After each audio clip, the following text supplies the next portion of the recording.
a convocar ahora a Sabrina, que va a ser quien modere el siguiente panel.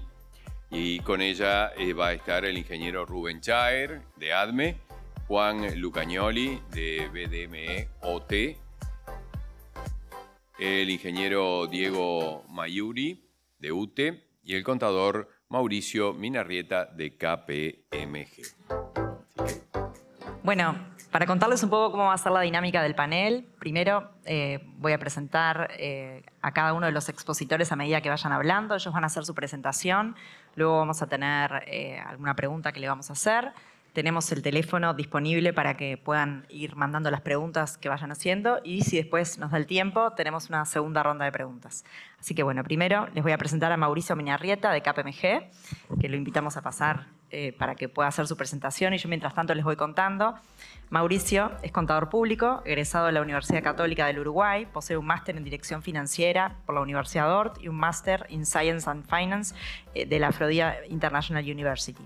Desde el 2018 forma parte de KPMG Uruguay, donde actualmente se desempeña como gerente senior.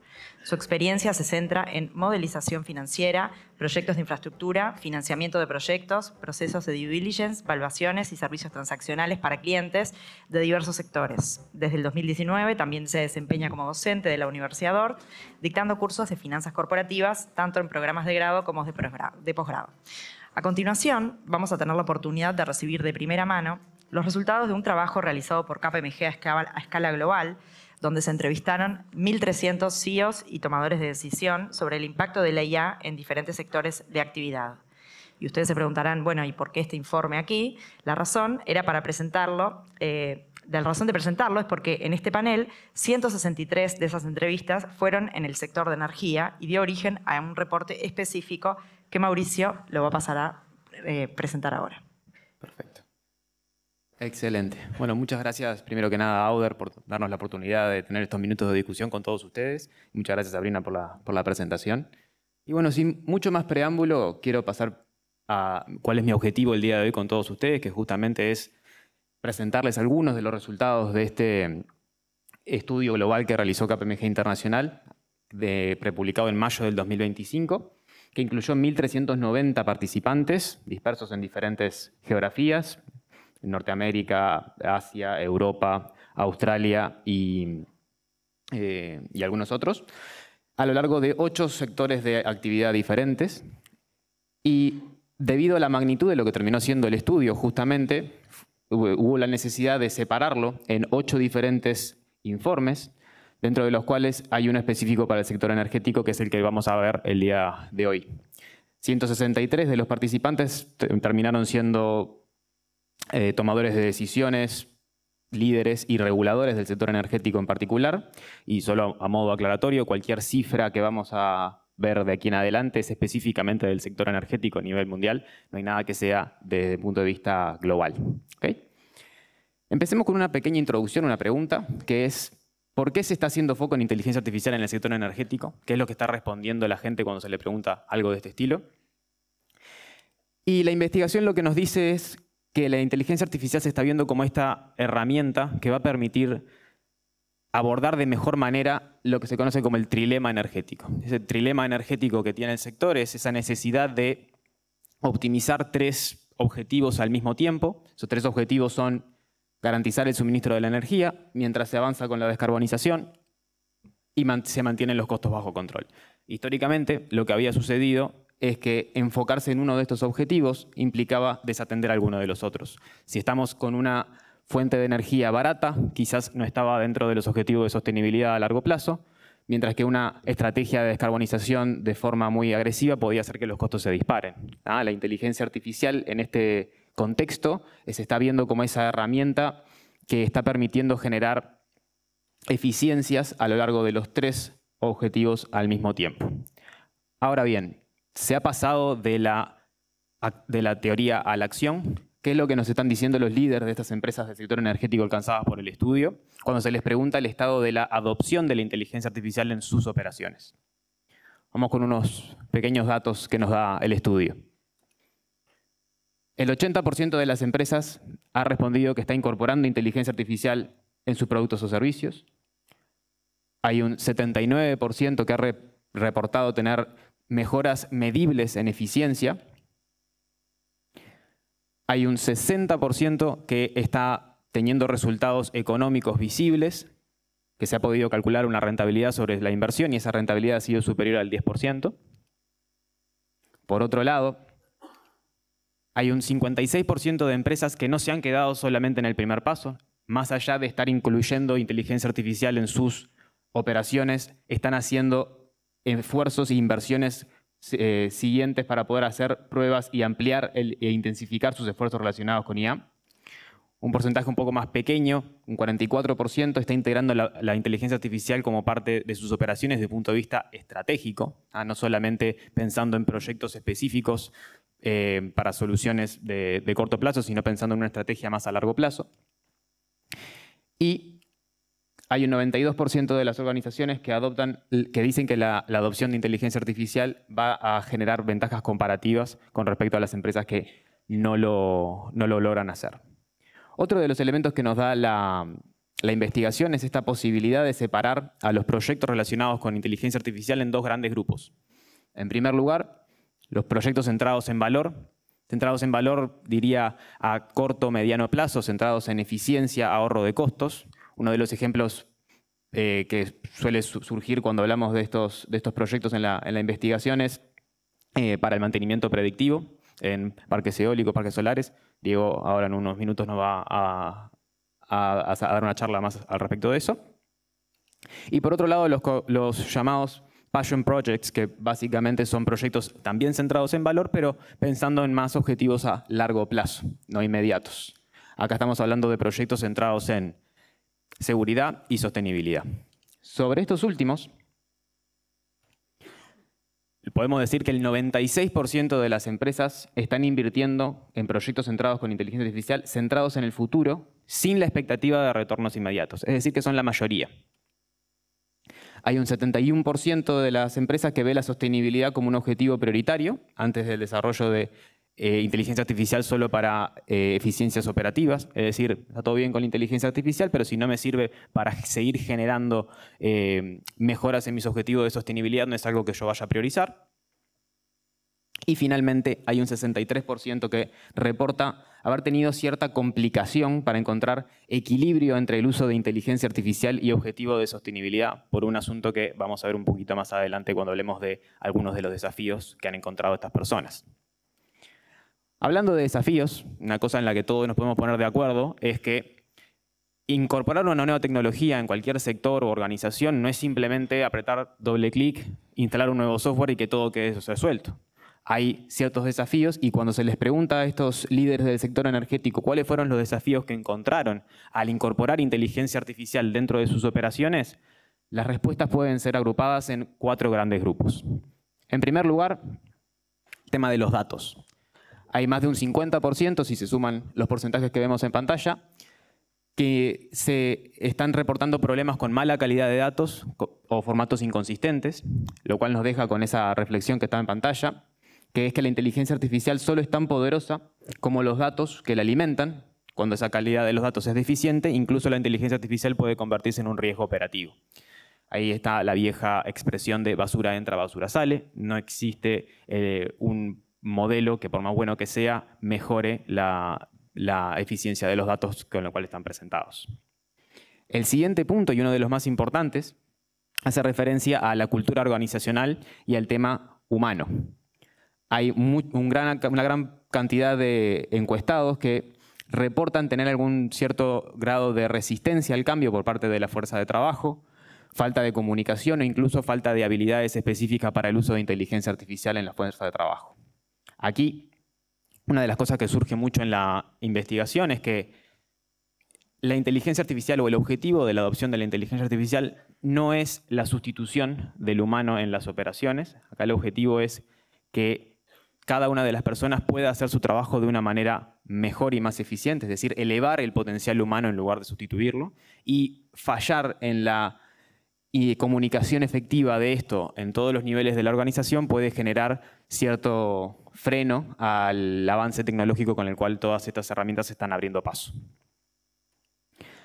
Temas éticos y regulatorios. También hay una gran cantidad de personas que han respondido tener ciertos problemas con respecto a estos puntos, y en particular, atado con el punto que comentábamos en la slide anterior, el tema del consumo energético de estos centros de datos, que tiene que monitorearse de cerca, ya que hay algunas predicciones que dicen que se va a tener un crecimiento exponencial del consumo de energía de estos centros de datos, casi al doble o al triple antes de que se termine la década actual.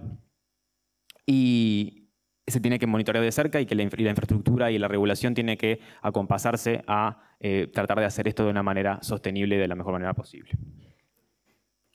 Finalmente, temas de estrategia. Ahí hay muchas empresas que están respondiendo a tener limitaciones de recursos, temas presupuestales, y eso se resume a no incluir la inteligencia artificial dentro de la estrategia de la empresa de una manera holística, de una manera general. Y un punto importante aquí es el tema de la ciberseguridad, que no es negociable cuando se habla de un proyecto de inteligencia artificial en el sector energético, y se ata un poco con lo que habíamos comentado más atrás en la parte de los datos. Por más buenos que sean los datos, si son vulnerables, se sigue manteniendo un riesgo operativo importante, porque si son adulterados puede llegar a generar algún tipo de problema. Y Juan nos va a ampliar un poquito en unos minutos. Como les comentaba, 4 grandes grupos: datos, cultura organizacional, ética y regulación, y estrategia, lo cual nos deja con una serie de prioridades y consideraciones principales que se pueden tomar en cuenta a la hora de incursionar en la inteligencia artificial dentro del sector energético, como son crear una infraestructura de datos robusta, segura y sostenible, construir una cultura que utilice la inteligencia artificial para elevar el potencial humano en lugar de sustituirlo, operar con gobernanza transparente. Aquí esto es muy importante, se habla de trabajar con modelos de inteligencia artificial que sean explicables y auditables para no tener problemas con reguladores y objetivos de transparencia en el futuro. E incluir la inteligencia artificial dentro de la estrategia empresarial para poder generar comunicación y priorización a largo plazo y de forma general. Para ir llegando al final de lo que es la presentación, quiero tratar de dejarles un poco el bichito de una cosa nueva que está surgiendo a lo largo del mundo de inteligencia artificial, un poco complementando lo que se comentaba anteriormente sobre la inteligencia artificial generativa, que es algo que surge en la investigación como el siguiente paso, que es la inteligencia artificial agéntica o de agentes de inteligencia artificial, que básicamente estamos hablando de sistemas que ahora pueden gestionar de forma autónoma flujos de trabajo, que complementan los juicios de expertos humanos, pero que pueden trabajar sin supervisión directa.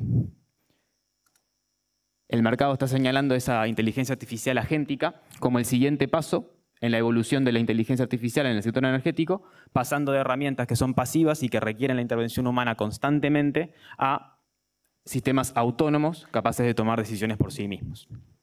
¿Cómo compara la inteligencia artificial agéntica con la inteligencia artificial tradicional o generativa? Bueno, en primer lugar, la inteligencia artificial tradicional es un buen punto de partida por su simplicidad de uso, desde el punto de vista del usuario, quiero decir. Automatiza tareas específicas, pero requiere supervisión humana. Asiste en la toma de decisiones, no las ejecuta, y depende de comandos específicos o de activación manual. Mientras que la inteligencia artificial agéntica aprende constantemente del entorno, se adapta, puede coordinar varios sistemas sin intervención humana y funciona como una suerte de colaborador o empleado digital. Esto, que puede llegar a incluso parecer de ciencia ficción, en realidad está más cercano a lo que uno podría llegar a imaginar. De hecho, hace poco más de una semana, ChatGPT anunció su nuevo modo agente, que no es nada más que la inclusión de inteligencia artificial agéntica dentro del módulo premium de ChatGPT actualmente. Los invito a buscar un poco más sobre esa noticia, es súper interesante, y hay varios videos de aplicación de esto en la vida cotidiana, pero todo es escalable a elementos más aplicables al sector energético a gran escala. Básicamente, el objetivo es pasar de lo que es automatización pura y dura a lo que es autonomía. Tratar de generar que la inteligencia artificial se encargue del quehacer operativo del día a día. Dentro del sector energético, ¿dónde podemos ver la inteligencia artificial agéntica como con potencial? Supervisar de forma autónoma los estados de las redes, optimizar el balanceo de carga, saber cuándo prender o apagar baterías, mantenimiento predictivo y autónomo, monitoreo ambiental y regulatorio, y ajustar niveles de generación según previsiones de demanda en tiempo real. Seguramente me fui un poco más de los minutos asignados, así que vamos a ir dejándola por acá. Pero para los que quieran seguir profundizando, dentro de las bolsas que deben haber recibido al entrar, pueden encontrar un folleto. Si escanean el QR, pueden acceder al informe completo con mucha más información de la que yo les comenté hoy actualmente. Muchas gracias.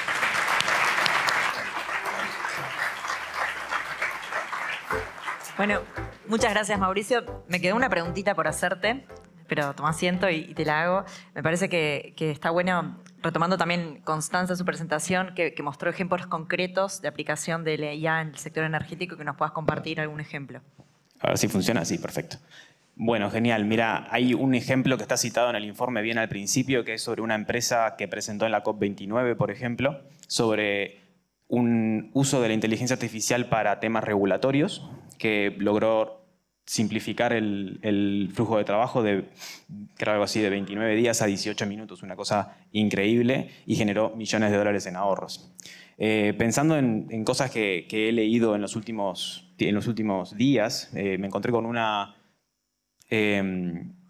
noticia sobre una empresa del sector de combustibles que por primera vez en la historia realizó las declaraciones de impuestos con inteligencia artificial y parte de, además de los millones de dólares que se ahorró, parte del headline de la noticia era que por primera vez en 15 años el equipo fiscal no tuvo que trabajar los fines de semana para poder llegar a las métricas de entregas en plazo. Después, en términos de seguridad, he visto también alguna empresa australiana que está generando unas gafas, unos anteojos que tienen tecnología infrarroja que permite detectar señales de somnolencia. Esto se está utilizando mucho en el transporte y en algunos operarios para poder trabajar en los cambios de turno a tiempo y evitar accidentes. Bien. Bueno, invitamos al público, si tiene ganas de seguir formulando preguntas para Mauricio, que lo va a poder hacer más adelante. Bueno, ahora es el paso para presentarles a Rubén Chaer, que lo invitamos a pasar al estrado, no sé cómo decirle. Poner los lentes. Rubén es ingeniero electricista y magíster en energía eléctrica. Desde el año 98 es docente del Departamento de Potencia del Instituto de Ingeniería Eléctrica, institución donde ha trabajado activamente en proyectos de investigación relacionados con el sector eléctrico. De 2010 a 2014 participó activamente del proceso de incorporación a gran escala de energía eólica en Uruguay. Desde el 2015 se desempeña como gerente de técnica y despacho nacional de cargas de la Administración de Mercado Eléctrico ADME, ámbito en el que se han puesto en operación las herramientas desarrolladas para la operación del sistema con alta integración de energías renovables, incluyendo la asimilación de pronósticos. Su charla se titula Inteligencia aplicada al despacho energético óptimo. Bueno, buenas tardes a todos. Voy derecho a ahorrar tiempo. Lo que yo les voy a mostrar es las herramientas que tenemos en operación, en uso, ¿tá? Y voy a hacer una breve introducción de los conceptos básicos, técnicos, digamos, que me parece que puede ser un buen resumen para todos sobre cómo aplicar algunas cosas.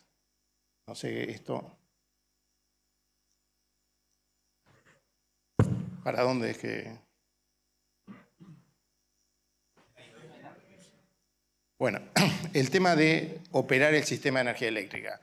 Nosotros queremos abastecer la demanda con seguridad al menor costo posible.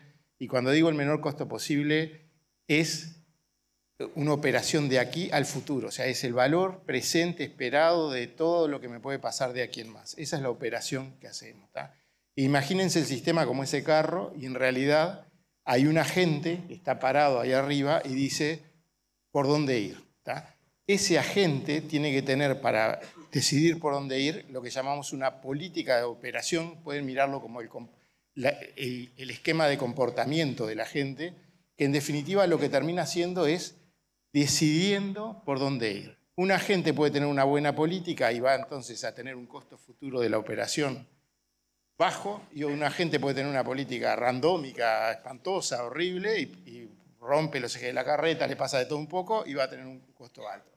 Entonces, el tema del sistema eléctrico es que si ustedes se paran hoy y me preguntan cuál es el valor presente de los costos de operación futuro, y yo miro para adelante todo lo que me puede pasar y les voy a decir, y más o menos 600 millones de dólares, más o menos 300 millones con probabilidad casi uniforme. O sea, depende que llueva, que no llueva, que el petróleo, que las guerras, lo que me puede pasar de aquí en más es tanto que cuando me paro y miro hacia adelante, el horizonte que veo tiene un ruido enorme. Le estoy diciendo 600 más o menos 300 hoy. ¿Tá? En el 2008, cuando se empezó a hacer la transición energética, era 600 menos 300 o 1800 de riesgo. ¿Tá? O sea, podía ser bestial. Entonces, el señor que tiene que mirar por dónde ir, mira y tiene el camino acá, ve las piedras, ve lo que está cerca, tiene la información de lo que lo rodea, pero cuando mira lejos dice, ojo que voy para allá a algo que tiene hoy más o menos 300 millones de dólares en el horizonte. ¿Tá? Bueno, al final del día, como lo que hace el conductor del sistema es toma energía embalsada, la desembalsa, la turbina y sustituye combustible hoy, o la deja en el embalse para el futuro, lo que está haciendo es gestionando los recursos y las decisiones que puede postergar contra las cosas que puede sustituir o consumir en el presente. ¿Tá? Entonces, una buena política de operación al final es un equilibrio entre el presente y el futuro, y la solución óptima teórica de eso es aquello que equilibra las cosas entre el valor de un recurso que podía dejar para el futuro, lo traigo y lo uso en el presente, si ahorro más en el presente de lo que me lo valoriza el futuro. Esa es, en teoría, el óptimo. ¿Tá? En la realidad pueden verlo de esta manera, que es el sistema con toda la información recogida en lo que puede llamarse un vector de estado X, está parado en un punto. ¿En dónde están ustedes en esta línea acá? Este es el tiempo cero. Donde están parados ahí es el estado del sistema, o sea, toda la información que ustedes precisan del pasado que les importa está recogida ahí. El mundo los va a atacar con cosas que ustedes no controlan, el precio del petróleo, la velocidad del viento, la radiación, y el señor que conduce la carreta va a tener que tomar una decisión que es el vector U, que es despachar tal máquina, turbinar, no turbines, abrir el vertedero. ¿Tá? Entonces, lo pueden mirar al problema como esto, que es, tengo que transitar, por ejemplo, en esta hora, desde aquí hasta el horizonte, y supónganse que la altura del horizonte es una representación del costo de operar el sistema desde una vez que llegan al horizonte en adelante. ¿Tá? Entonces, esta forma de ver el problema, mírenlo como que el agente inteligente lo que tiene que tener es lograr construir su conducta, lograr construir cómo va a ser su comportamiento. Una vez que está parado en un punto y tiene toda la información, cómo se va a conducir. Que no es otra cosa que decir, una vez que sé dónde estoy, que sé si llueve o no llueve, qué vector U voy a imponerle al sistema, qué despacho voy a producir. En 1957, Bellman publicó algo muy parecido a esto está un poquito cambiado respecto a lo que él publicó, pero aquí CF es el costo futuro, dado que estoy en el estado X en K+1, o sea, al final del horizonte, y esta ecuación lo que les dice es, si ustedes están al inicio del horizonte, del paso de tiempo en X, el óptimo es encontrar el U que minimiza el costo de caminar hasta el horizonte más el costo del horizonte donde llego. O sea, es simple si lo piensan en términos de esto. O sea, es eso mismo puesto en ecuación, complicada. Y Bellman publicó esto, que si alguien me diera este costo futuro, si alguien me dice la altura del horizonte, yo soy capaz de calcular la altura en el punto de donde salgo. ¿Tá?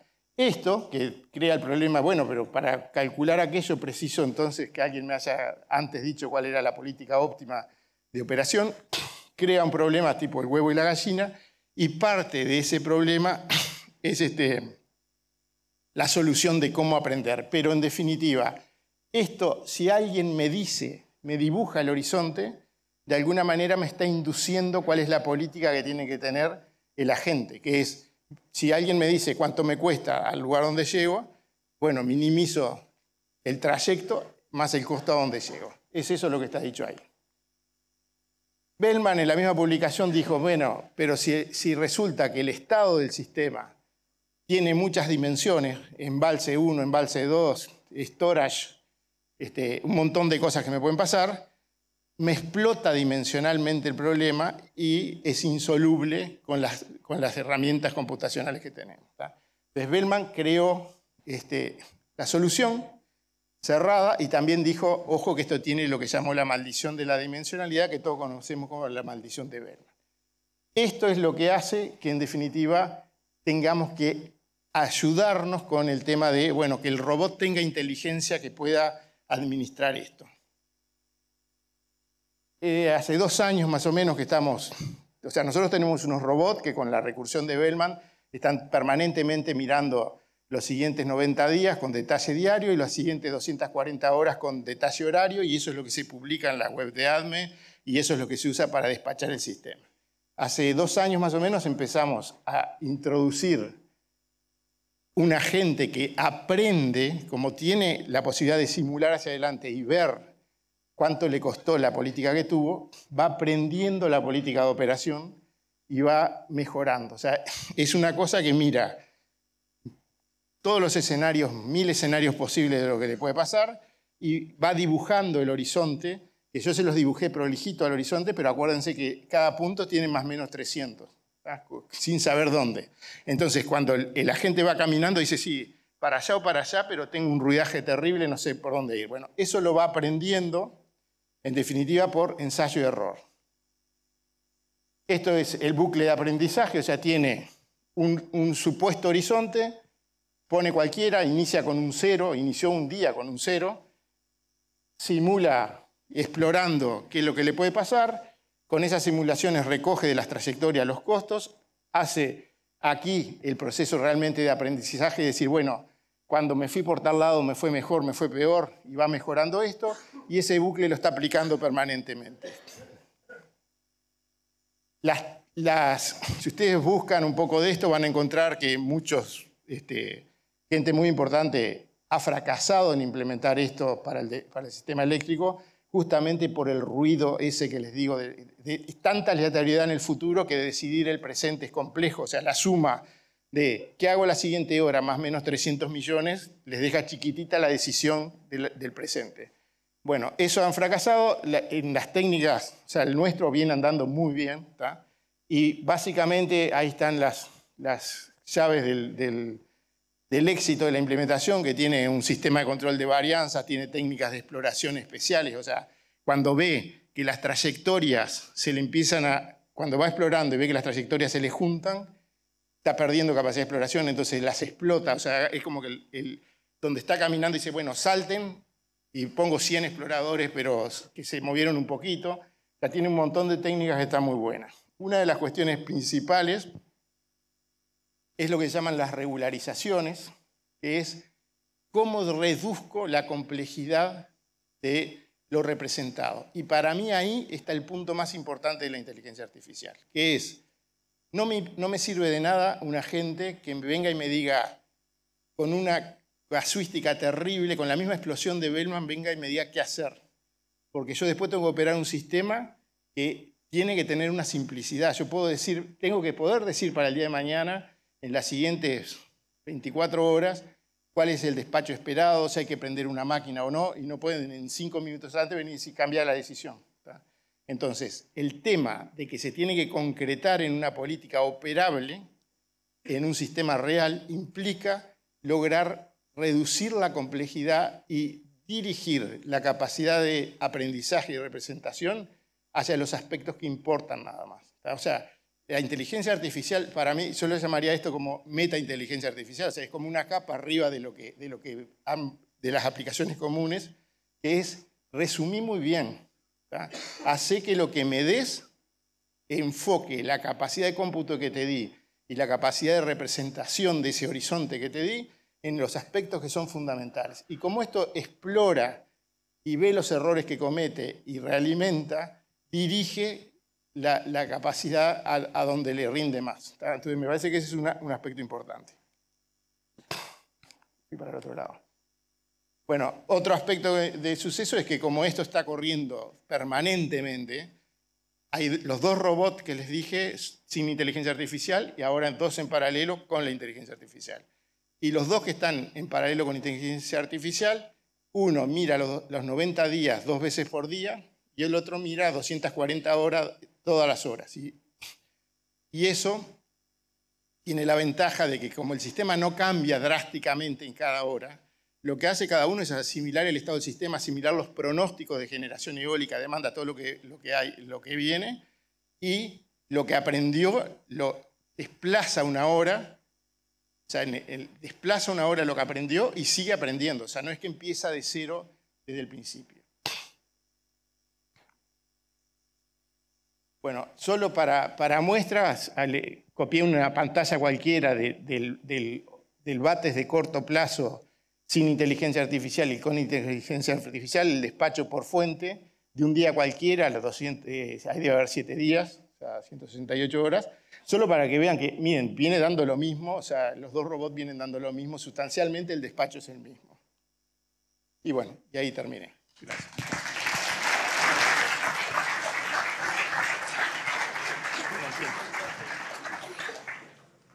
Bueno, Rubén, tengo una pregunta breve para vos, que nos cuentes un poco qué esperan solucionar con esto de la inteligencia artificial. Bueno, como vieron, la comparación es con algo que están dando, con lo cual alguien podría decir, bueno, ¿para qué lo haces si ya tenés lo otro? ¿Tá? La realidad es que lo otro está limitado. ¿Tá? Por ejemplo, incorporar el despacho del ciclo combinado con detalle significa multiplicar más o menos por algo así como 92 el tiempo de cálculo. Si consideramos, eso es un ejemplo, ¿no? El tema de ponerlos en paralelo haciendo lo mismo que los otros es porque está en modo test. Estamos viendo que donde podemos observar y comparar sea razonable. ¿Tá?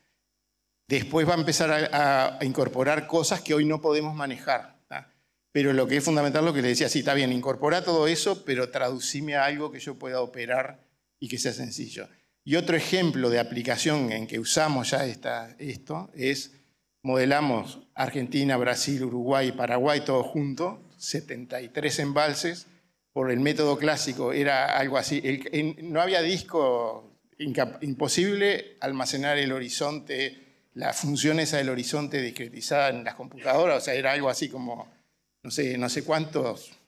La cantidad de ceros no me da, seguramente todos los discos de Latinoamérica por lo menos, ya, disparate, y el tiempo de cálculo en un clúster de última generación era algo así como no sé cuántos bienios, o sea, imposible. Entonces, y con esto de inteligencia artificial simulamos o tuvimos resultados razonables, pero incomparables con alguna otra herramienta. O sea, es razonable porque los costos marginales son parecidos, o sea, parece ser un despacho del Mercosur razonable, pero es incomparable. O sea, donde lo podemos comparar, parece que anda bien.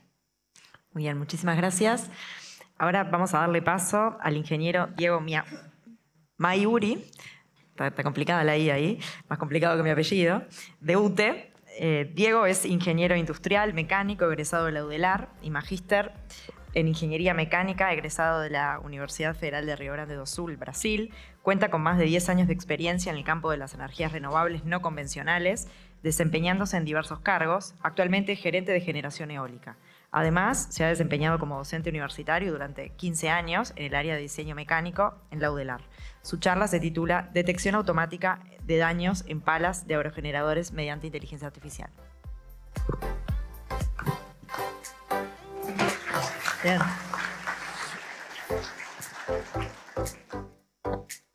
Buenos días. Antes que nada, gracias a Auder por la invitación. Gracias a UTE también por confiar en el equipo que trabajó en esto para poder presentarlo ante ustedes y que puedan conocer lo que se está haciendo también en la empresa. Bueno, para empezar un poco, antes que hablar sobre la inteligencia artificial, les voy a hablar de por qué elegimos aplicar inteligencia artificial a esto que son las inspecciones de palas, ¿no? Las palas de los aerogeneradores son activos que están sujetos a condiciones atmosféricas que muchas veces le ocasionan daños y eso lo que tiende a suceder es que se generan daños que tienen muchas veces elevados costos de reparación. Para evitar esos elevados costos de reparación, lo que hay que hacer es encontrar esos daños en forma oportuna, en forma temprana. ¿Bien? ¿Y cómo hacemos para evitar que esos daños lleguen a mayores, ¿no? Bueno, tenemos que encontrarlos, como les decía, en etapas tempranas, ¿ah? Y eso evita que se tenga o que bajar una pala, evitar costo de grúa, ¿bien? Entonces, eso va a abaratar, digamos, los costos de quien tenga que hacerse cargo. Esos costos recaen, dependiendo de la naturaleza del daño, de los contratos, pueden recaer sobre el mantenedor o sobre el propietario del parque eólico. ¿Bien? Entonces, ¿qué método de inspección tenemos para esto? Tenemos inspección con cámara fotográfica, que es desde piso en general. Se puede hacer también, hoy en día existen trípodes mecanizados, ¿ah? Que acompañan la geometría del rotor y permiten sacar fotos con menores tiempos. Inspecciones con dron, inspecciones mediante algunos métodos de elevación, como ser cuerdas, pueden ser también plataformas o puede ser hasta grúas con canastillos, pero obviamente eso encarece los costos, ¿no? Y bueno, después tenemos inspecciones mediante robot, que pueden ser robots que trepan por la torre, o pueden ser también robots para inspecciones internas, ¿tá? Que ahora les voy a hablar un poquito después brevemente de un desarrollo que se ha hecho en UTE. Bien, bueno, entonces, aquí lo que encontramos en esto, nosotros lo que hacemos en general son inspecciones con cámara fotográfica. Luego de eso, si requerimos un detalle mayor, pasamos al dron. Entonces, el problema que teníamos era unos altos tiempos de revisión de imágenes, ¿sí?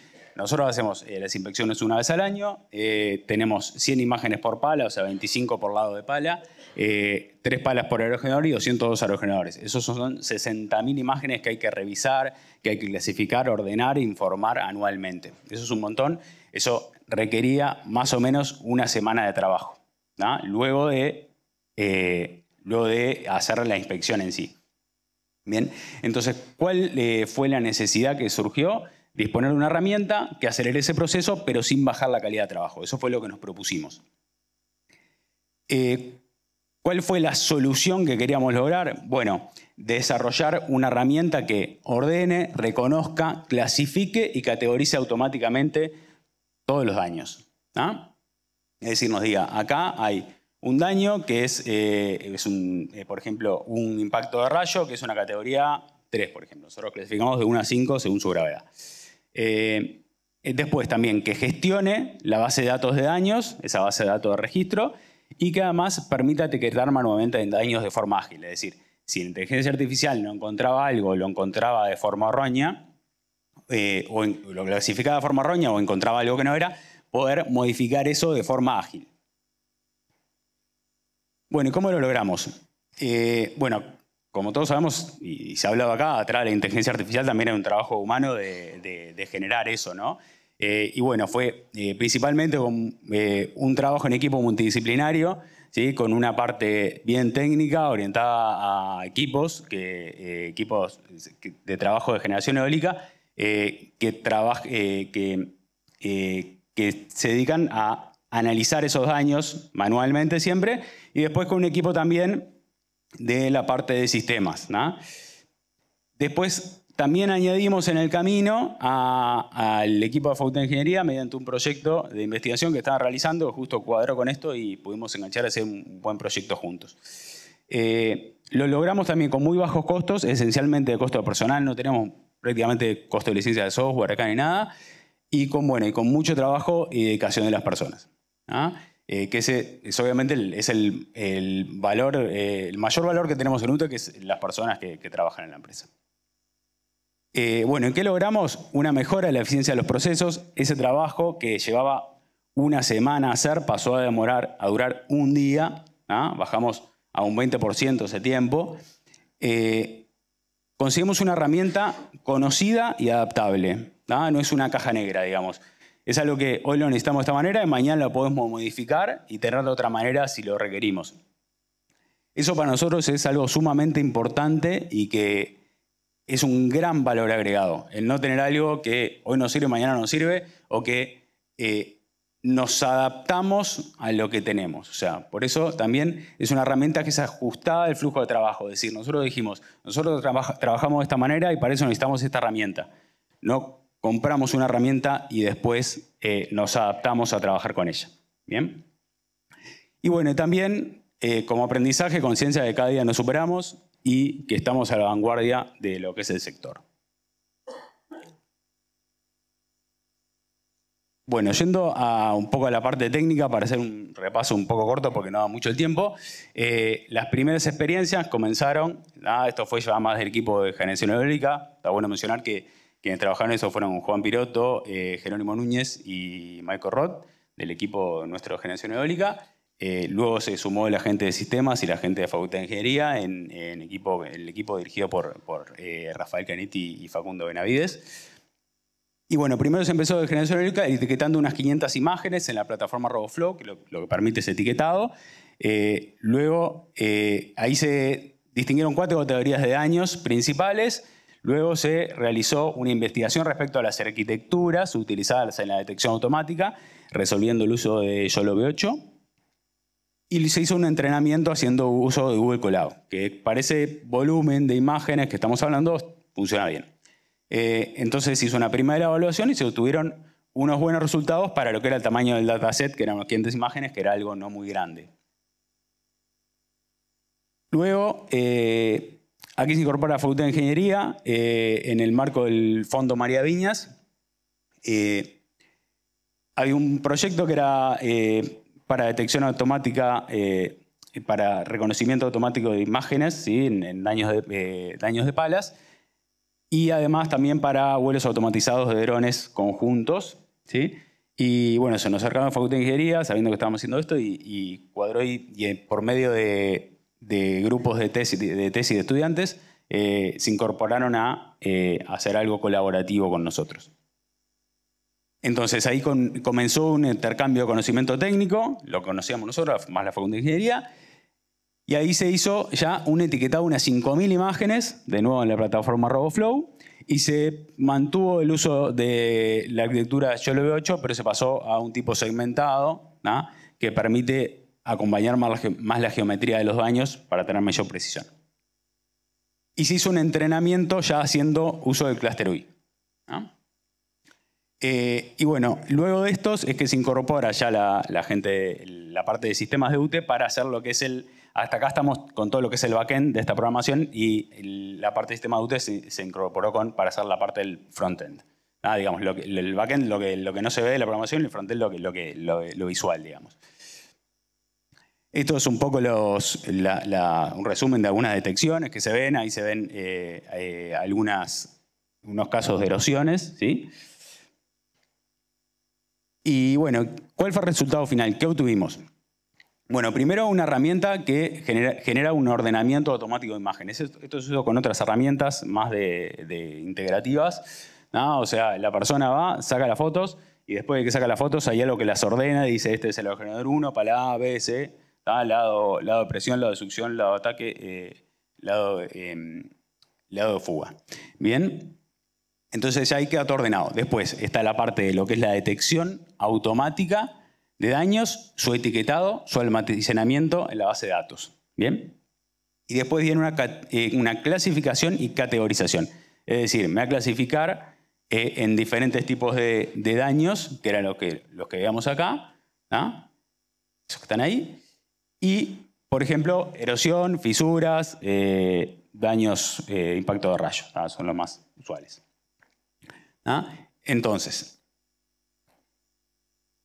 se clasifican según esa clasificación y además se categorizan en niveles de 1 a 5 según su gravedad. Eso se hace automático también. Y después viene lo que es la posibilidad del etiquetado manual, es decir, si eso falla de alguna manera, hay una persona revisándolo, en ese día de trabajo que queda ahora, lo revisa y puede corregir. ¿Bien? Y después viene una parte de generación de informes, es decir, tenemos todo un resumen de lo que son los daños y una parte de procesamiento ya estadístico de esos daños. Bien, ¿qué trabajos futuros vienen ahora en el corto plazo? Estamos hablando, bueno, la automatización del reentrenamiento del modelo, es decir, la persona hizo esa revisión, ¿no? Y además tenemos más información, ¿no? Más información y corregida, tenemos las dos cosas. Entonces, lo que hacemos es retroalimentar ese modelo para que cada vez sea más preciso y entonces, de esa manera, lo que buscamos ahora es automatizar eso, ¿bien? Después, individualizar los modelos por tecnología para la mejora de la precisión. Esto es porque no todas las geometrías de todas las palas son iguales, ¿ah? Entonces, cuanto más nos acerquemos a la geometría real, mejor va a ser la precisión del modelo. Y hoy corre un modelo general, ¿no? Entonces la idea es individualizarlos. Y después también replicar esta metodología para termografías en parques solares, ¿no? Para termografías de paneles en parques solares. Bueno, y aquí le quería hacer algún otro comentario, algunos otros desarrollos que se han hecho en UTE respecto a inteligencia artificial y algunas otras cosas complementarias. Respecto a inteligencia artificial, aparte de esto, también se trabajó en lo que es la predicción de potencia de aerogeneradores, bien, la predicción de daños de rodamiento principal y la predicción de potencia en parques solares, ¿no? En esas tres cosas se ha trabajado en lo que refiere a inteligencia artificial. Después hay también algunos trabajos en lo que es análisis estadístico, en lo que es predicción de daño de rodamiento principal también, lo encaramos de dos puntos de vista, desde el punto de vista de inteligencia artificial y desde el punto de vista de análisis estadístico. Y la determinación de strings de baja generación en parques solares. Después tenemos algunos otros desarrollos que son como más integradores, ¿no? Que es la visualización online de parques eólicos que se llama Simone.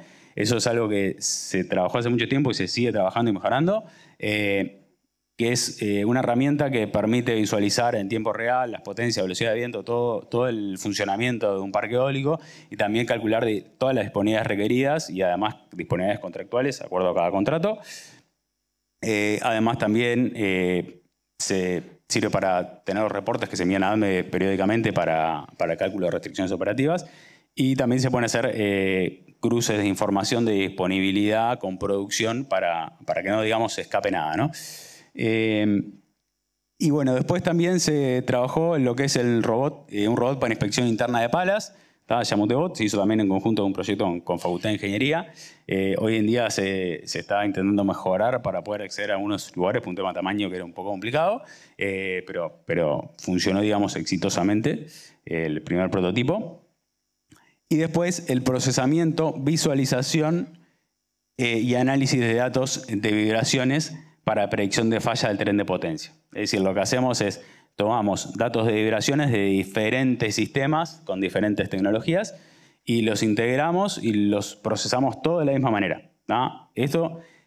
Todo esto que está acá son herramientas que son de mantenimiento preventivo, predictivo y también para control de disponibilidad. Y todo esto va orientado siempre a mejorar la eficiencia de nuestro trabajo, a aumentar la productividad. Y bueno, un poco yendo a ese último punto, lo que hace es uniformizar y siempre lo que tratamos en todos estos casos es uniformizar la forma de trabajo, independizarnos un poco de las tecnologías, ¿no? Y bueno, de esa manera, y un poco como resumen, de tratar de utilizar esa inteligencia artificial y todas esas tecnologías que hay de manera favorable para el aporte en el trabajo. Bueno, muchas gracias. Gracias.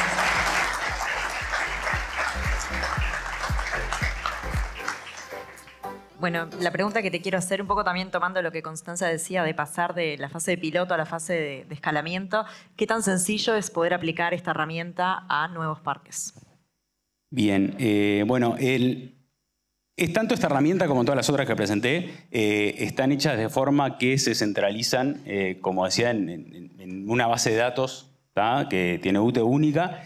Entonces, digamos, todo llega al sistema final, todo llega de la misma manera. Entonces, integrar esto a otros parques nuevos, sean eólicos solares, es bastante sencillo desde el punto de vista que lo que hay que resolver es simplemente la llegada de los datos a nuestra base de datos, ¿no? Perfecto. Bueno, ahora le vamos a dar paso a Juan Ignacio Lucagnoli, en representación de Fortinet. Juan es ingeniero en telecomunicaciones, posee varias certificaciones en ciberseguridad, diplomaturas en Industria 4.0 y transformación digital, donde se destacan las certificaciones del estándar ISA 62443. Actualmente se desempeña como gerente de desarrollo de negocios de ciberseguridad industrial en Fortinet para Argentina, Bolivia, Paraguay y Uruguay, cuyo partner local es Teledata, y apoya a empresas en la definición y ejecución de sus planes de ciberseguridad industrial. Entonces, la charla de Juan se titula AI y ciberseguridad blindando la revolución energética. Bueno, muchas gracias Sabrina por la invitación y a Auder también, a Teledata por traernos y por permitirnos este ratito y parar un poco la pelota en términos futbolísticos y pensar un poco. Constanza hablaba de un montón de oportunidades, los ingenieros, Diego, de todo lo que nos permite hacer la inteligencia artificial, y yo, como especialista en ciberseguridad industrial, paro la pelota y pregunto, ¿y qué riesgo tiene esto? Nosotros en la parte de ciberseguridad trabajamos con riesgos tecnológicos y yo como especialista, o por lo menos yo trabajo en un equipo de especialistas en ciberseguridad industrial, y esto tendría que a ustedes hacerle preguntar, bueno, pero ¿por qué sos especialista en la parte industrial? ¿Qué diferencia tiene con otra ciberseguridad? Y la respuesta es el impacto, la consecuencia que nosotros podemos tener en una planta industrial si tenemos un incidente en los sistemas tecnológicos que manejan la planta. Acá le traigo como para entrar en contexto y en tema, una estadística agnóstica, es del Foro Económico Mundial. Como todos saben, ellos se juntan todos los años en Davos, en Suiza, a discutir temas que incumben a la vida de los países y de la población y los habitantes en general. El año pasado, este es un reporte que salió el año pasado, este año lo están todavía confeccionando, pero como pueden ver, hay temas como el cambio climático, la desinformación a través de deepfakes o generación de noticias falsas a través de inteligencia artificial. Ya empezamos ahí a notar un poco el riesgo que esto nos va a traer. La polarización política. Y como verán acá, en quinto lugar salió la ciberseguridad como preocupación mundial. En el 2023 estuvo en el 8º puesto y el año pasado escaló al 5º como preocupación de los riesgos que vivimos. Bueno, acá un poco es esto que yo decía, ¿por qué sos especialista en ciberseguridad industrial? Nosotros acá protegemos el mundo OT.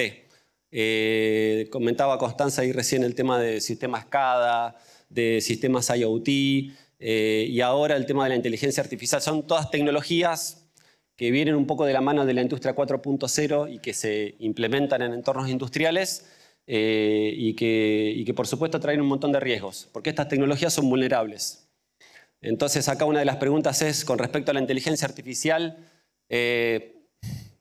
Acá hay un punto muy interesante que es las políticas y las leyes van siempre muy por detrás del avance de la tecnología. Entonces estamos trabajando medio como en una nube donde no sabemos lo que va a pasar. Y para esto las empresas deberían empezar a pensar en confeccionar políticas y procedimientos para poder utilizar la inteligencia artificial dentro de las empresas. Porque ¿qué información le vamos a dar? ¿Y cómo vamos a estar seguros de que ese modelo que nosotros estamos entrenando no está infectado de alguna manera, nos empieza a devolver información falsa? ¿Cómo vamos a hacer para poder controlar eso? Entonces, acá un poco la historia corta es, estas plantas o estos sistemas industriales siempre estuvieron desconectados del mundo, con eso se creía que de alguna manera estaban a salvo, estaban en forma segura. Eso era un mito, aunque de alguna manera tenían cierta seguridad de que desde el exterior y en forma lógica no podían ser atacadas. Sin embargo, acá a una planta industrial podía venir una empresa de mantenimiento con una notebook infectada, conectarla a la red y infectar los servidores de SCADA o tirar abajo la red. O meter un USB con un virus y meter ahí un riesgo en la planta. Cuando empezamos a conectar el mundo por fuera de las plantas, esto es conectar el mundo OT con el mundo IT o con la nube, bueno, ahí lo que pasa es que se empieza a ampliar la superficie de ataque. Esta planta que estaba desconectada totalmente ahora tiene un montón de dispositivos conectados y que ponen en riesgo la planta. Nosotros como Fortinet y como Teledata, la idea es poder brindarles conocimiento y soluciones para poder armar un programa que de tal manera nos permita proteger una planta industrial de riesgos tecnológicos. A eso nos dedicamos. Los ataques que estamos viendo ahora y que son los que están en las estadísticas, hace tiempo que vienen siendo estos, pero todavía acá no aparece el tema de la inteligencia artificial. Ahora yo voy a explicar un poquito también cómo usamos nosotros y cómo usan los atacantes, cómo nosotros vemos la inteligencia artificial desde el punto de vista de ciberseguridad. Pero al final, primero es el tema del ransomware. No sé si todos saben acá cómo funciona un ransomware, pero la palabra, bueno, ransom en inglés es secuestro. Acá un poco es equipos que atacan una red implantando un virus y encriptando los datos de todas las máquinas y los servidores. Entonces, de esa manera, lo que hacen es secuestrar los datos y pedir un rescate por esos datos a partir de pagar bitcoins y lo que hacen es devolver una clave y nosotros poder recuperar los datos. Eso no siempre funciona. Hay muchas empresas que no pueden recuperarse de ese golpe. Es un mito también que uno, por pensar que es una empresa pequeña o que no tiene tanta envergadura o tanta exposición, no se van a fijar en ellos. Es un error. El hilo se corta por lo más delgado. Normalmente las empresas grandes son las que más invierten y son las más difíciles de vulnerar. Así que, bueno, yo digo que esto tiene que ser, digamos, la idea un poco es que ustedes vayan a sus empresas y planteen el tema y pregunten, che, ¿qué estamos haciendo con esto? ¿Estamos haciendo algo? ¿Hay alguien responsable? ¿Hay iniciativas? ¿O asumimos que está todo bien y como no entendemos del tema, nos consideramos seguros? Esa es un poco la idea de esta charla. El phishing, un tema de capacitación de las personas. Esto no solamente aplica a nuestro ámbito laboral, sino que también aplica a nuestro ámbito personal. Así que también tómenselo y váyanse de acá preguntando cuán segura tienen sus cuentas, sus redes sociales y su actividad digital en las redes sociales, ¿no? El enemigo en casa, un error, una mala intención interna puede causar tanto daño como un hacker externo. También, como hacemos, a veces nosotros siempre pensamos que los ataques vienen de afuera y tenemos adentro el enemigo.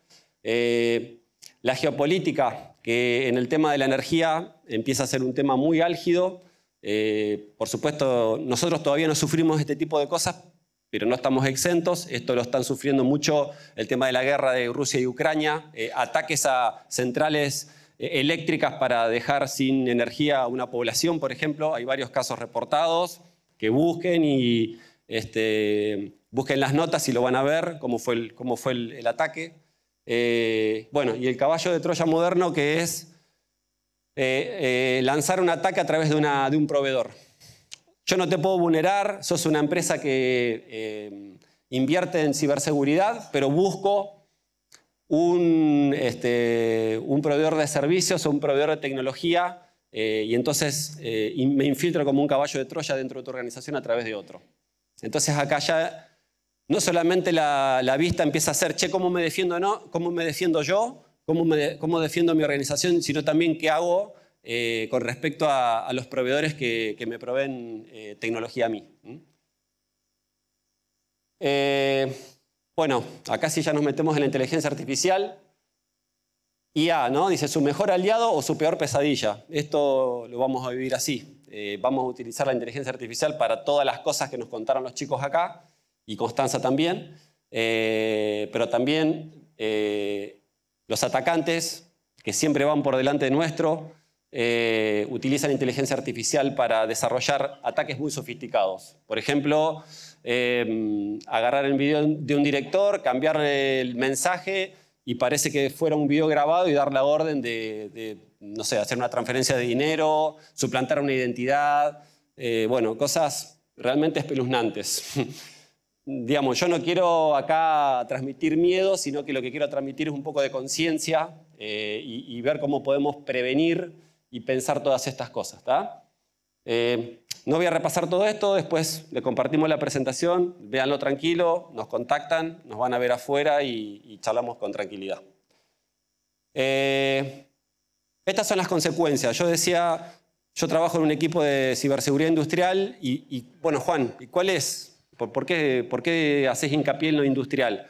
Porque una de las principales diferencias es las consecuencias ante un ataque. Si yo recibo un ataque en el área de IT, seguramente me roben datos, me encripten los datos con un ransomware, tenga un impacto financiero, tenga un impacto de reputación, tenga problemas con mis accionistas.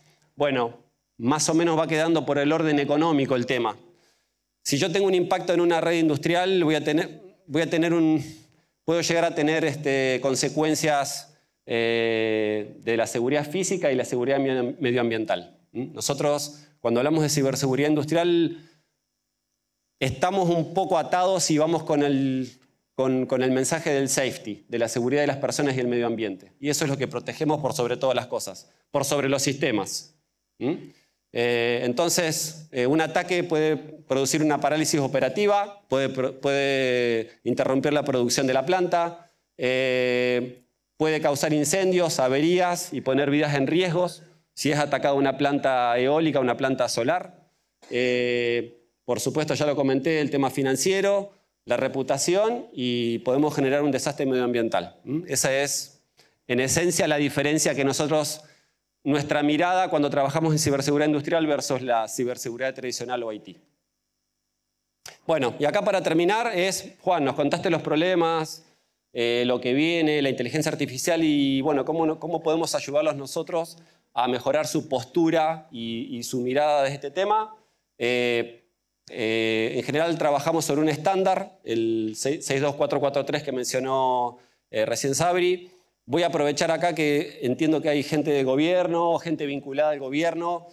Una de las cosas que a nosotros nos motoriza o nos haría avanzar mucho es el tema de leyes y regulaciones en infraestructuras críticas. Acá en la región puedo dar el ejemplo de Colombia, Chile y Brasil, que los países ya desarrollaron una política que obliga a las empresas de energía eléctrica a implementar un estándar como este. Entonces, no es por lo que las empresas pueden hacer por su cuenta, sino hay auditores que van a las empresas y se fijan, che, ¿ustedes qué están haciendo acá con este tema? ¿Están diciendo esto, esto y esto? Bueno, si no hacen nada, seguramente van a tener multas y eso es lo que permite una ley. Pero sin embargo, digamos, no es una cuestión sine qua non, sino que yo puedo también tener iniciativas de ciberseguridad y que la ley llegue cuando llegue y vamos a estar mejor preparados. Entonces, para terminar, nosotros proponemos hacer una evaluación de riesgos cibernético, un gap análisis, de acuerdo a cómo avancemos. Acá la idea es, che, ¿dónde estamos parados? Y armar un camino, un roadmap a corto, mediano y largo plazo. Identificar los activos críticos de tecnología que nos permiten mantener la operación, ir separando un poquito la paja del trigo para que el collar no sea más caro que el perro, básicamente. Es tener un poco del orden de las cosas. Segmentación de la red, lo que yo decía, tenemos un ataque en IT de un ransomware y si yo tengo toda la red conectada en un mismo segmento, seguramente mi red OT se va a venir abajo, digamos. Entonces, ahí nosotros hablamos de segmentación, con firewalls, con ciertas características que nosotros construimos y implementamos. Gestión de acceso y autenticación. Che, ¿quién va a entrar a la red y qué cosas tiene que hacer? Eso tiene que estar bien definido. A veces hay muchos ataques por escalamiento de privilegios, por operarios de un sistema SCADA que tienen privilegios de administrador del sistema. Y eso es porque el que implementó el sistema tiene una plantilla que dice configurar así y nunca se preguntó si esto tiene que ir así o no. Simplemente siempre se hizo así, las plantas trabajaban separadas y no se fue ayornando esas plantillas o esas configuraciones. Así que estamos como viendo tecnologías que son bastante antiguas en un tiempo moderno, digamos, ¿no? Protección y detección de amenazas. Bueno, ciertas tecnologías que nos permiten analizar el tráfico y determinar si hay un mal comportamiento. Si yo tengo un ataque hasta con inteligencia artificial dentro de una red. ¿Y cómo podría ser? Por ejemplo, si Normalmente yo en un día tengo un cierto tráfico y de repente ese tráfico aumenta o empiezo a tener, por ejemplo, errores de acceso a un servidor porque están errando la password.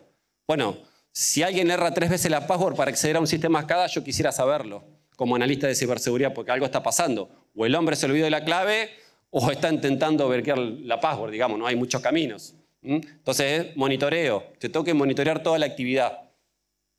Y como último paso es, el fin último nuestro es llegar a un estadio en el cual nosotros tengamos montado un SOC, un Security Operation Center, así como una sala de operaciones, donde haya ciertos analistas y con la ayuda de inteligencia artificial poder analizar todos los eventos y logs que generan los equipos para poder encontrar patrones y poner el ojo en donde salta una alerta, una alarma que yo tengo que atender, digamos. Así que, bueno, esa fue mi presentación. Nosotros tenemos un workshop gratuito que ofrecemos a los clientes para poder hacer este análisis de madurez, de dónde están parados desde el punto de vista de ciberseguridad industrial. La contactan a Lía de Teledata y Lía nos contacta a nosotros para poder llevar adelante esto. Se hace en forma virtual, es una entrevista de 1 hora, 1 hora y media, donde nosotros detectamos los principales riesgos que nos comentan a través de unas preguntas que le hacemos, desarrollamos un informe, hacemos una devolución y recomendaciones del caso. Bueno, miren, acá encontramos esto, lo otro y recomendamos hacer estas cosas. Bueno, muchas gracias.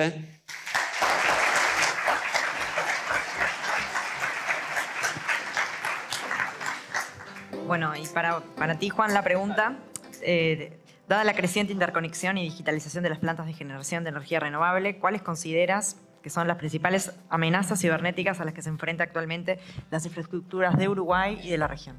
Bueno, creo que ya lo vimos ahí un poquito el tema de estas amenazas, ransomware, ataques. Digo con mucho entusiasmo que UTE es una de las empresas que nosotros atendemos que tiene el más alto nivel de madurez en la región.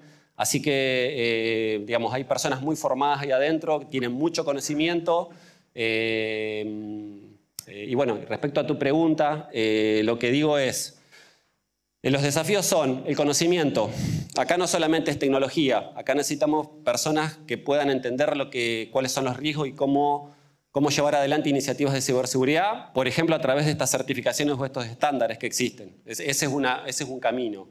El otro son los procesos, es decir, bueno, yo como empresa, ¿a qué estándar me voy a tener para tener un marco de referencia y poder llevar adelante un programa con cierto sentido y no tirar tiros al aire, digamos, tratar de matar un pajarito con una ametralladora, básicamente? Y el tercero es la tecnología, es de alguna manera conseguir aliados estratégicos que tengan el conocimiento de la tecnología para que me permitan o me ayuden a minimizar los riesgos de un ciberataque. Perfecto, muchas gracias. De nada. Bueno, y ahora vamos a pasar una ronda breve de preguntas. En el celular no tengo ninguna pregunta formulada, están a tiempo todavía de poder hacerlo. Vamos a pasar primero a Mauricio, le vamos a preguntar si identifica, aprovechando este auditorio que tenemos variado de empresas privadas, sector público, gobierno, ¿identificás algún elemento o temática que requiera especial avance para poder ampliar el impacto de las herramientas de la inteligencia artificial en este sector en particular? Hola, ahí está. Bueno, quizás elaboro un poco sobre lo que decía Juan Ignacio ahí al principio, el tema de regulación. Hoy en día hay 2 claros enfoques regulatorios en Estados Unidos y en Europa que regulan los proyectos de inteligencia artificial actualmente, pero aquí en América Latina todavía estamos trabajando un poco por detrás de todo eso, entonces tratar de meter esfuerzos en la elaboración de normativa clara. Hablábamos en la presentación de que trabajar con los reguladores desde el principio, con los proyectos, es muy importante, entonces tener las reglas claras desde el principio y no tratar de trabajar a ciegas es fundamental y bueno, quizás era uno de los puntos a corto plazo que sea requerido para poder aprovechar todo lo que la inteligencia artificial nos tiene para ofrecer. Perfecto, muchas gracias. Tengo la misma pregunta para Rubén y para Diego, y es ¿cómo se imaginan el mediano y corto plazo de la IA en el sector de la energía? ¿Cómo ven el futuro? lo que yo veo en las herramientas nuestras, por lo menos es muy concreto, es, yo les mostré algo que está funcionando y les dije, es importantísimo que sepa resumir la representación y hacia algo que podamos entender. Entonces me parece que en el futuro inmediato por lo menos es como una segunda capa arriba de esto, donde esos agentes que aprenden tienen un montón de parámetros hoy que se ajustan de alguna manera. O sea, yo la siguiente etapa que veo es como la meta inteligencia, que es, bueno, hace algo que perfeccione con optimización. Tenemos unos programas de optimización genética, o sea, representar lo que es el ADN de cada agente que le hace que aprenda de determinada manera y que tener, en vez de un robot, tener una población de robots que vaya mejorando su capacidad de aprendizaje en base a ir ajustando esos parámetros que ajustan cómo aprende. Bien, por mi parte, comentar más que nada en el rubro que estoy, que es las renovables no convencionales. En la eólica veo un gran desafío, que es que hay una cantidad de datos que se manejan que es impresionante, y me parece que el utilizar esos datos para trabajar en lo que es el mantenimiento predictivo sobre todo, es un gran desafío. Pero ahí hay un punto muy importante, que era uno de los desafíos que mencionaba Mauricio, que lo vemos nosotros a diario, que es el tema de la validación de los datos. Que si uno mete cualquier dato que sin sentido dentro de un modelo, va a sacar algo sin sentido. Entonces, la validación de datos es algo que muchas veces se subestima mucho, y me parece que es algo que hay que trabajar muchísimo y que además lleva mucho trabajo. Entonces, hay como decía Mauricio, un gran desafío ahí en la parte de validación de datos, para poder luego aplicar a técnicas de mantenimiento predictivo y poder explotar todos esos datos que tenemos hoy en día. Perfecto. Y para finalizar, vamos a preguntarle a Juan el futuro, pero desde el punto de vista del mal. O sea, ¿cómo prevés que pueden ser los ataques de ciberseguridad utilizando ingeniería inteligencia artificial? Bueno, ya comenté un poquito el tema, aparecía en tercer lugar en el informe del Foro Económico Mundial, el tema de la desinformación por deepfakes. Entonces yo creo que viene por ese lado, por el tema de imitar y de mentirnos con imágenes que a nosotros nos van a parecer reales, y ahí ya, digamos, lo dejo a criterio de cada uno cómo vamos a hacer nosotros para poder definir eso, ¿no? Perfecto. ¿Qué leyes, cómo vamos a hacer? No sé, eso es un capítulo de Black Mirror, te diría. Para que lo ve. Bueno. Y aplicado a la energía, al sector energético, ¿cómo ves el futuro? Bueno, ahí nosotros lo que hacemos, también lo comentaba, utilizamos inteligencia artificial defensiva. Es decir, inteligencia artificial que nos permite analizar un montón de datos que van generando las plantas, más allá de clasificar los datos, como decía Diego, para utilizarlos en modelos de inteligencia artificial para darle valor a la operación. Nosotros analizamos datos con inteligencia artificial no solo por la cantidad, porque imagínense que una planta genera, no sé, teras por día de información, de eventos. Entonces lo que nosotros hacemos es utilizar esa inteligencia artificial para analizar datos y acortar un poco los tiempos de detección de amenazas, en ese sentido. Perfecto. Bueno, un aplauso grande para los panelistas. Te agradecemos.